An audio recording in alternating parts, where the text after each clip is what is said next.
Bah, écoutez, merci beaucoup. Merci à Fabrice, à Emmanuel. Merci, docteur Piccoli. Merci, monsieur Etier, parce que j'ai repris, justement, on a repris les propos de l'Association des jeunes gériatres dans l'édito qu'a cité Emmanuel sur hvillage.com, on se sentait obligé de nous positionner, de se positionner au regard des propos qui se déploient sur les- le discours qui oppose les générations et qui aurait tendance à penser que ce serait assez rigolo d'activer la guerre des âges, comme l'a écrit Jérôme Pélissier, ou est-ce que la guerre des générations aura lieu, qui est un livre de Serge Guérin et de Pierre-Henri Tavoileau, qui démontre point par point à quel point, au contraire, la situation des liens intergénérationnels est réelle à tous les âges de la vie et sur tous les secteurs de l'activité économique. Donc nous, on a été ravis des études que vient de partager M. Piccoli, mais on a aussi on a relayé les travaux d'autres chercheurs.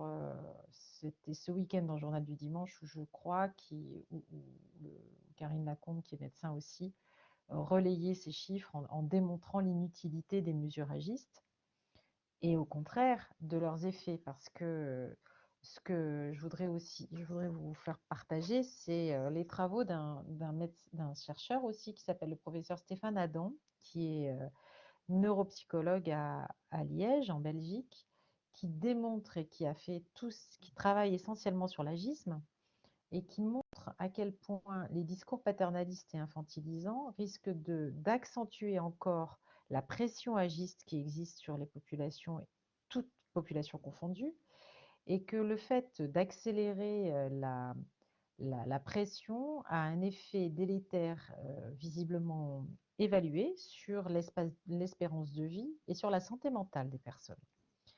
Or, les travaux de Stéphane Adam, démontrent à quel point les personnes âgées sont les personnes qui sont plus âgées que nous, on va dire, parce que c'est comme ça que je les appelle, les vieux, qui sont donc plus âgés que nous, ou plus âgés que moi, puisque quelqu'un qui est vieux, selon la définition de Geneviève Larocque, c'était quelqu'un qui a de 50 plus que moi. Et ça dépend de l'âge, puisque quand on est en maternelle, quelqu'un qui a 50 plus que soi, c'est quelqu'un de très vieux. Mais quand on a 80 ans, enfin voilà, quand on est dans des âges entre 60 et 80 et plus, dès qu'on commence à avoir quelques années de plus, on est un vieux. Donc celui qui est vieux, c'est celui qui a 50 plus que moi. Et elle s'amusait beaucoup avec le professeur Moulias, auquel on va rendre hommage bien évidemment sur hvillagepro.com demain, sur la question de à quoi ça sert un vieux.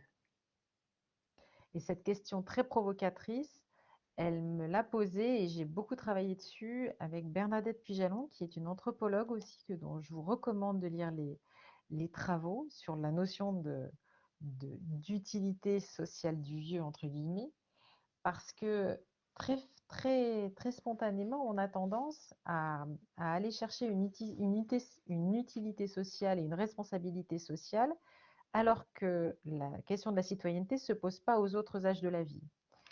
Et la question de la violence entre les générations, elle est réelle, elle a existé elle est présente dans les réflexions philosophiques, éthiques depuis la nuit des temps.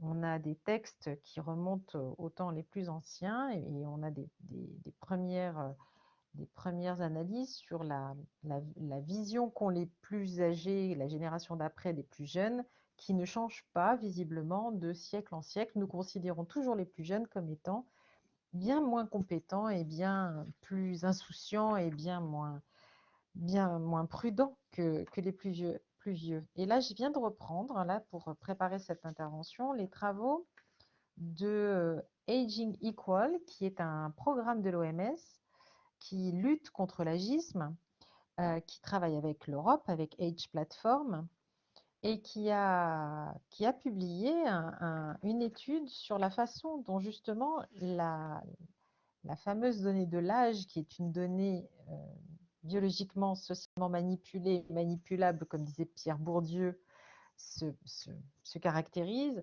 parce ils ont interrogé les populations sur le vécu de la crise selon l'âge et comment on percevait les différentes populations aux différents moments de la crise.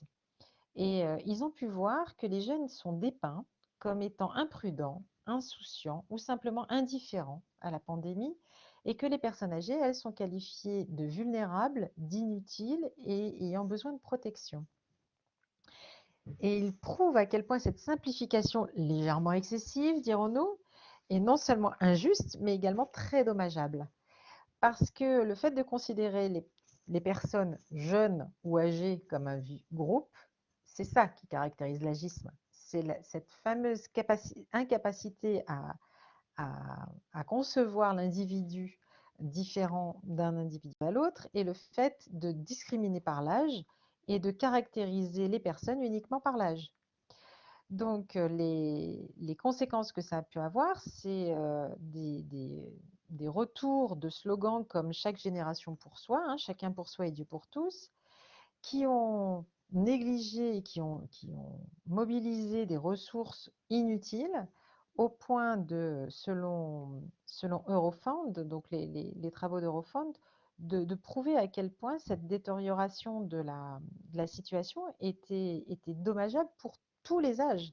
Ils sont allés jusqu'à mesurer le rapport le niveau de bien-être chez toutes les populations au moment de la crise et ils ont pu mesurer qu'il était encore plus bas et qu'il s'abaissait d'autant plus chez les jeunes, avec un risque de dépression accentué notamment chez les jeunes.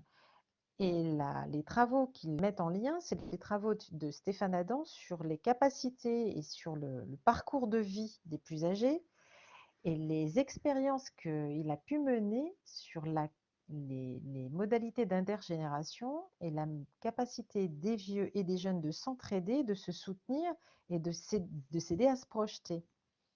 Donc, contrairement au récit traditionnel, nous n'avons pas insisté à une incroyable poussée de l'individualisme et de l'horreur, mais plutôt à une solidarité de toutes les parties de la société.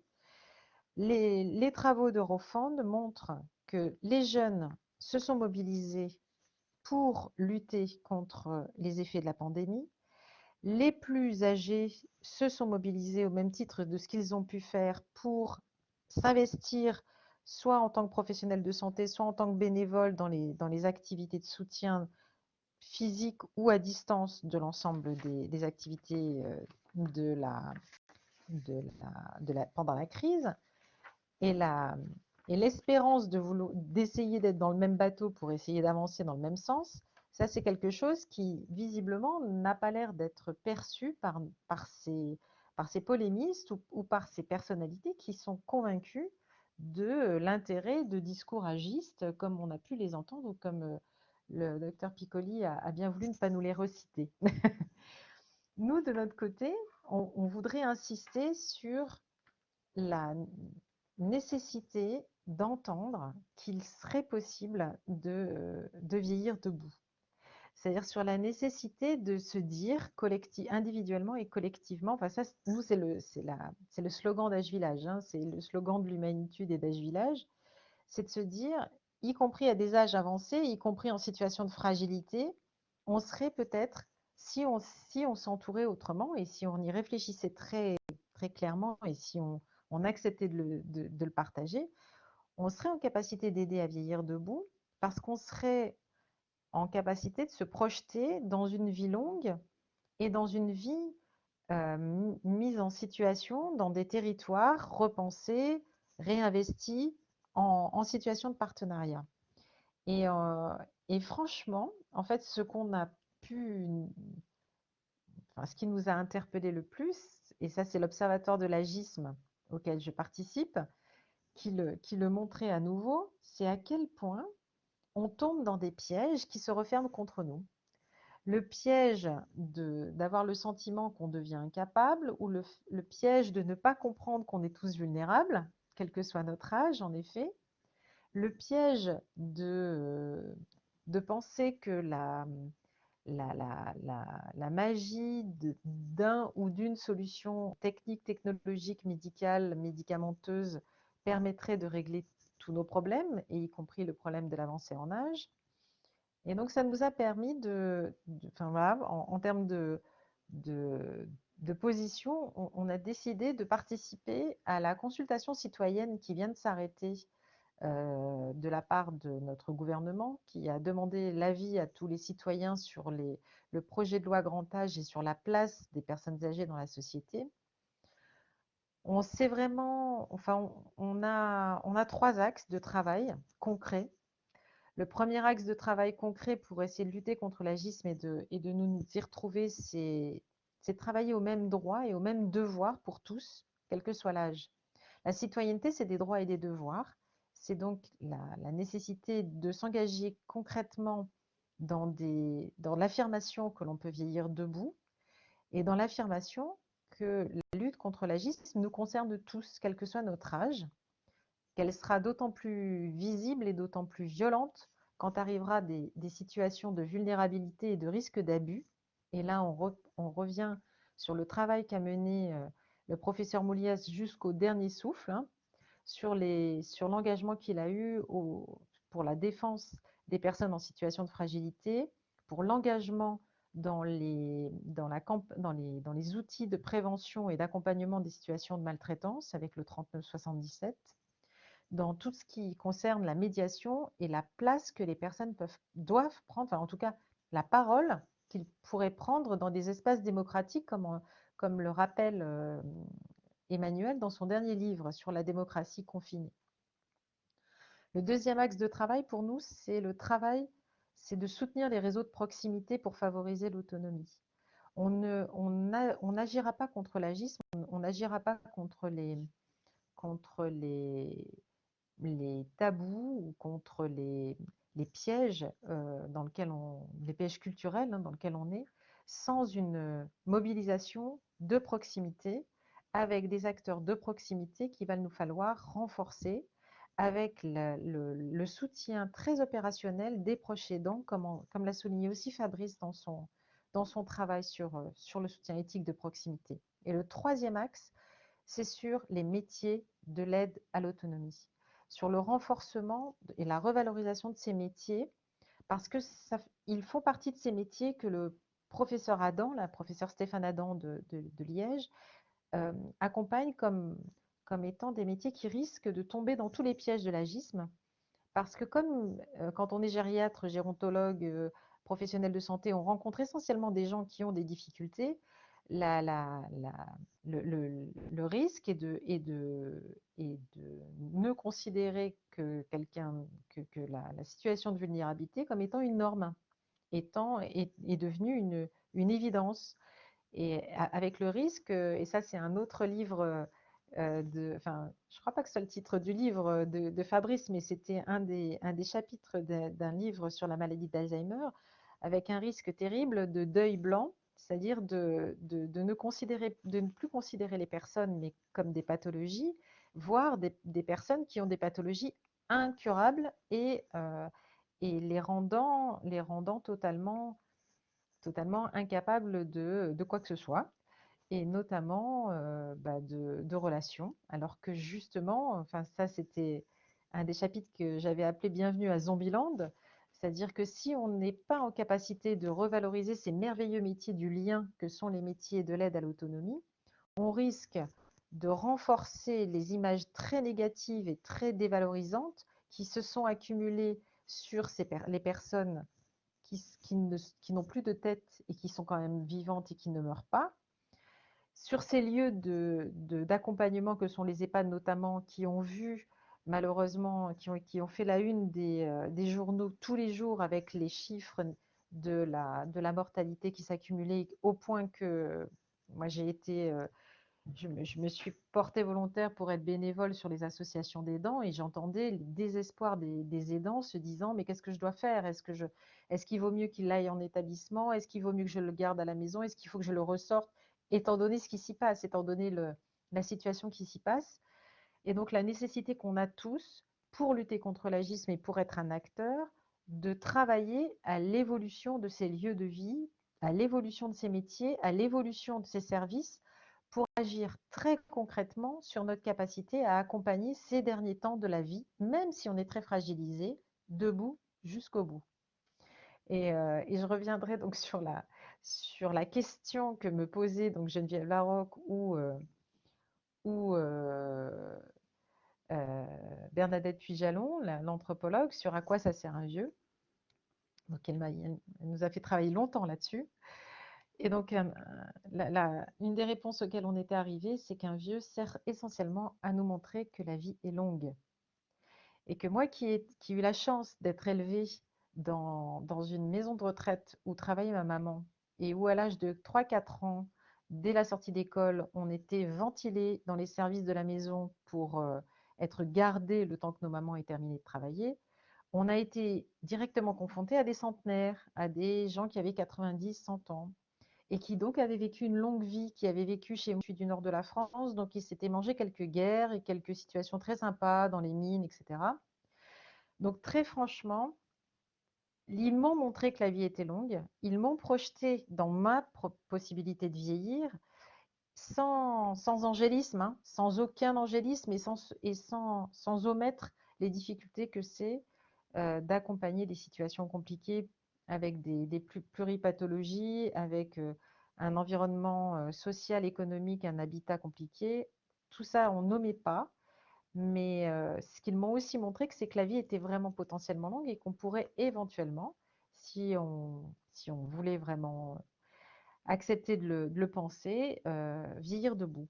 Et c'est grâce à eux, c'est grâce aux gens que j'ai rencontrés depuis que je suis très jeune, et grâce au parcours que j'ai pu suivre derrière, grâce aux rencontres de ces illustres penseurs et de ces illustres engagés contre l'agisme, que je me permets de faire partie du sillon et de continuer d'y croire, parce que je suis convaincue qu'on peut y arriver.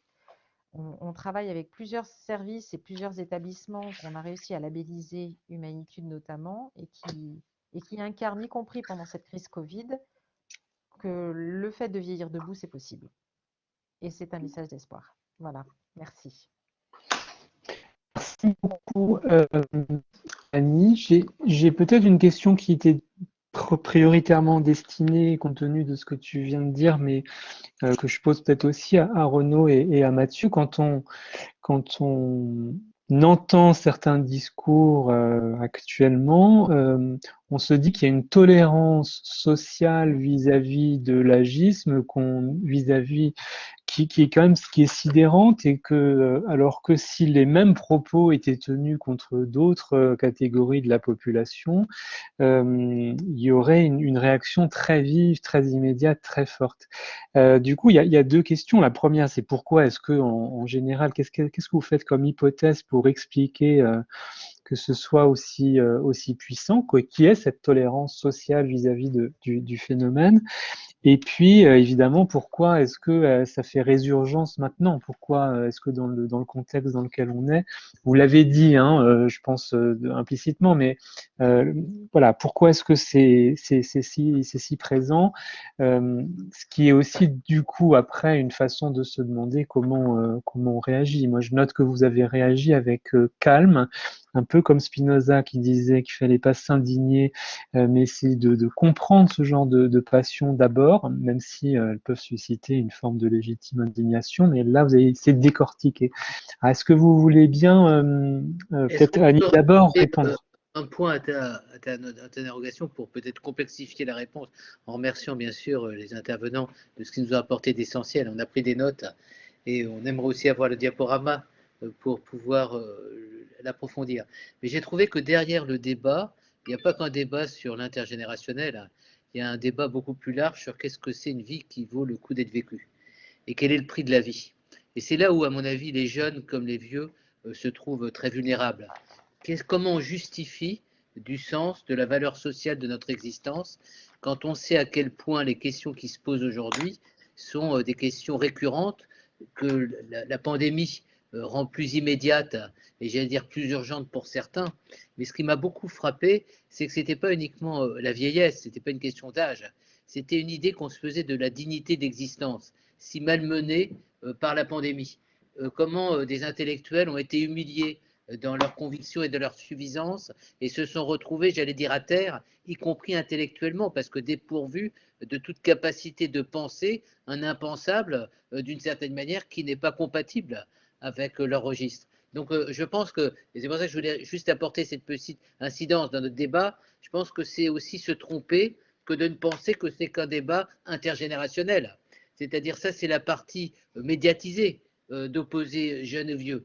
Et je pense qu'il ne faut pas qu'on rentre dans ce piège. Je pense qu'on a mieux à en dire. C'est-à-dire, quand on parle de nos vulnérabilités, parlons aussi des forces que constitue le grand âge dans son expérience et dans ce qu'il a déjà aussi apporté dans les repères qu'il pose. Voilà, je me permettais cette incidence pour dire, quand j'ai analysé, puisque une des premières interventions, ça a été celle d'André Comte-Sponville. Et je me suis retrouvé en conflit avec lui sur Europe 1. Il avait séduit les gens en disant voilà l'explication, voilà les choix qu'on n'aurait pas dû faire, alors que j'ai le sentiment que s'il y a un choix qui honore notre République de la part du chef de l'État, c'est d'avoir dit nous n'abandonnerons pas les plus vulnérables sur le chemin, ce que d'autres auraient fait de toutes les manières, sachant que électoralement et publiquement, il valait mieux sacrifier certains sans avoir pour autant des résultats en termes d'amélioration de la situation. Donc je trouve que c'est plutôt à mettre à l'avantage de notre République et de notre démocratie que d'avoir dit ces personnes-là, on ne les abandonne pas. Mais ce qui a été le plus stupéfiant, c'est qu'on a vu l'éruption, et Annie le sait, et puis les uns qui sont ici le savent aussi, les EHPAD, c'était des lieux, j'allais dire, refoulés de la République, comme les quartiers refoulés de la République. C'est-à-dire on avait le sentiment qu'ils n'existaient plus, c'est-à-dire qu'ils étaient déjà socialement condamnés. Et on voit qu'au cœur de la cité, au moment de ses plus grands périls, on commence à nous parler des personnes âgées dans l'EHPAD, on commence à se rendre compte qu'il y avait de la gériatrie, que c'est des personnes avaient de la vie, avaient de la relation avec leurs proches, avaient de la relation dans l'intimité des EHPAD, qu'il y avait même des vies qui se construisaient dans les EHPAD. On a découvert des professionnels qui étaient prêts à passer la nuit quitte à se faire contaminer dans les EHPAD, des gens qu'on n'avait même pas soupçonnés comme ayant encore une capacité d'action. Voilà, je pense que tous ces éléments, je le dis un petit peu rapidement, sont à mettre en place dans notre réflexion sur la situation qui n'est pas que l'intergénérationnel, c'est une crise sociale. Quelles sont nos valeurs, quelles sont nos identités, comment on fait société. Et je pense que c'est fondamental que de vouloir toucher à ce qui est peut-être le plus structurant dans une société, c'est ceux qui sont le lien avec une histoire, le lien avec une construction, le lien intergénérationnel. Oui. Et donc, quand on touche à ça, je pense qu'on touche à la fois au sacré de notre société, c'est-à-dire aux valeurs les plus essentielles, et que ce n'est pas une question uniquement d'âge. On masque, on dissimule des enjeux beaucoup plus pervers en disant on oppose les uns et les autres, et on le fait en dehors de l'âge d'une certaine manière. Je pense qu'on doit avoir aussi cette lucidité. Je termine là-dessus. Excusez-moi de cette petite intervention un petit peu rapide et passionnée. Ne nous laissons pas piéger en disant que c'est de l'intergénérationnel, comme si c'était uniquement cette question. C'est des questions beaucoup plus fondamentales. Et merci à ceux qui sont intervenus, parce que c'est très rassurant de dire qu'on n'abdiquera pas. C'est-à-dire on ne renoncera pas. On combattra là. Et plus que jamais, on sait que c'est là qu'il faut combattre. Redonner de la dignité, redonner de la valeur, redonner de la parole et aussi, comme le fait très très bien à Village, redonner de l'humanité. Parce que je crois que c'est un enjeu d'humanité. Je termine juste sur un point. Excuse-moi Fabrice d'avoir été bavard, mais j'ai été excité puisque tu m'as invité aussi à être à cette réunion. Je pense qu'il y a à repenser l'humain. Voilà. Qu'est-ce qui pour nous compte? Qu'est-ce qui pour nous importe? Et je pense que ça va être le travail à faire dans les prochains mois, dans les prochaines années. Il y a à reconstruire à partir de ceux qui nous sont les plus indispensables, les plus essentiels. Voilà, excuse-moi de cette interruption. Je m'excuse plusieurs fois parce que je sais que Fabrice aime bien que les choses soient bien ordonnancées. Mais depuis qu'il travaille avec moi, il sait très très bien qu'il y a le côté, j'allais dire, toujours un peu surprenant de mes interventions. Mais c'est bien. J'en profite pour relayer la question de Florence Brault, qui je pense s'adressait notamment à Annie, sur une bibliographie. Tu as évoqué notamment Stéphane Adam, Bernadette Pujalon, Geneviève Laroque, Jérôme Pellissier.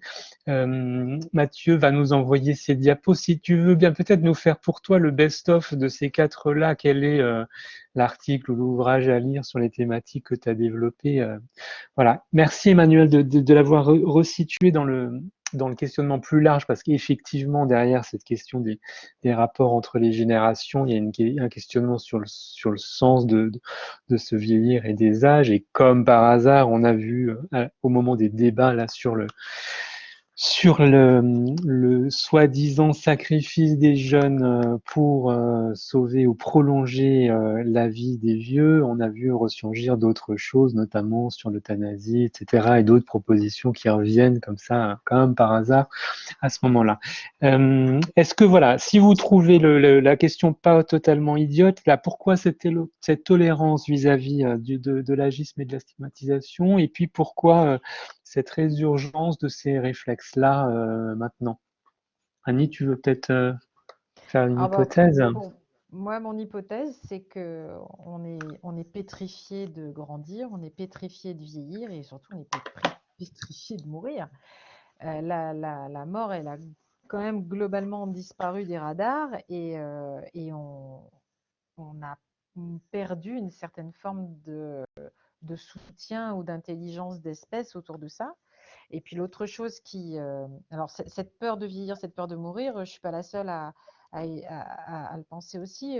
Toi, tu avais beaucoup cité aussi, je me souviens, Jean Maisondieu, le professeur Oui. Maisondieu. Parce que lui, sa théorie, c'est carrément de dire on a tellement peur de vieillir et tellement peur de mourir qu'en avançant en âge, on se rejette totalement, au point même qu'il vaudrait mieux qu'on oublie tout, quoi, qu'on oublie, et que peut-être les maladies qu'on chope à ces âges-là seraient des maladies qui nous permettraient de nous aider à passer le cap, tellement c'est violent.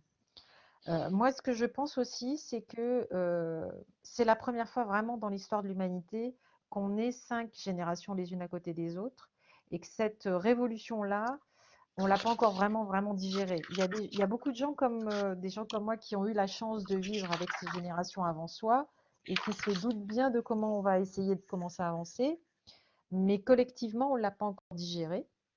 Et la troisième chose, c'est que du fait qu'on ait intégré, enfin, du fait qu'on ne regarde pas nos peurs, on n'affronte pas non plus, et ce que disait Emmanuel à l'instant, là, on ne s'active pas vraiment, parce qu'on n'en est pas encore vraiment convaincu qu'on puisse vieillir debout, quelle que soit la saleté qu'on ait dans le cerveau et quel que soit le nombre de pathologies qu'on ait. Cette croyance-là, on ne l'a pas intégrée. Et moi, je suis convaincue personnellement que si on pouvait déployer des preuves, comme le dit Dr Piccoli, des affirmations qu'il est possible qu'on y arrive avec certaines conditions et d'une certaine manière, sans aller dans l'excès, parce qu'on oppose tout de suite l'abandon à l'excès. Hein. On passe souvent d'un excès à l'autre.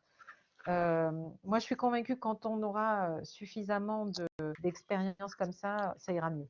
Enfin, en tout cas, je l'espère. Pour moi, enfin pour ma mère déjà, et puis pour moi après. Alors Emmanuel signale que l'hebdo le 1 qui sort demain est consacré à notre thématique de ce soir, pandémie, priorité aux vieux, point d'interrogation. Donc Mathieu, oui, et puis après j'aimerais bien aussi entendre la réaction de Renaud là-dessus. Mathieu? Merci beaucoup. Je formule une hypothèse. Je ne suis absolument pas certain qu'elle soit valable et je n'ai pas non plus les compétences de sociologie ni même de philosophie pour la vérifier. Mais que de dire, selon un raccourci qui mettrait un lien de cause à effet, que la souffrance des générations les plus jeunes est liée à la situation des plus âgés et que c'est directement un lien de cause à effet, c'est simplifier trop la situation pour ne pas envisager une troisième voie. Tu parlais tout à l'heure de la résurgence du débat sur l'euthanasie avec une question rhétorique qui nous est souvent posée, qui est mais est-ce que vous préférez vivre dans des conditions indignes en EHPAD ou est-ce qu'il ne faut pas envisager l'euthanasie? Et en fait, il faut sortir de ça avec une réponse qui est mais nous, on demande à vivre dans des conditions dignes en EHPAD ou même à domicile. Mais en tout cas, il ne faut pas se laisser piéger par ça. Et ce qu'on dit là, c'est aussi important de le préciser. On on ne nie pas la souffrance des générations les plus jeunes, au contraire, mais la réponse qu'on doit apporter à cette souffrance collective de la société, elle ne peut pas passer par la discrimination, puisque justement c'est le conte qui était cité en introduction, c'est augmenter la souffrance finalement. Renaud, à vous, on revient au compte sur ce que vous avez entendu là. Non, là, je risque de manquer de merveilleux parce que je pense qu'en arrière-plan, il faut désigner quand même un système capitaliste néolibéral qui promeut l'efficacité, la rentabilité et qui, du coup, déforme la vision qu'on peut avoir de l'utilité. On est utile si on a effectivement une productivité économique aujourd'hui. Donc, ce système, comme chacun le sait, produit une catastrophe environnementale, sociale, mais aussi psychique. Et donc, il s'agit, si on veut prendre les choses à la racine et au bon niveau, de renverser en fait ces valeurs pour retrouver des valeurs authentiques d'humanité, qui fassent que d'humanité et de lien au monde et à la vie, qui fassent que on accorde toute sa valeur à toute forme d'existence. En fait, il faudrait aller jusque-là et de façon totalement indépendante avec la valeur économique au sens capitaliste du terme. Merci beaucoup.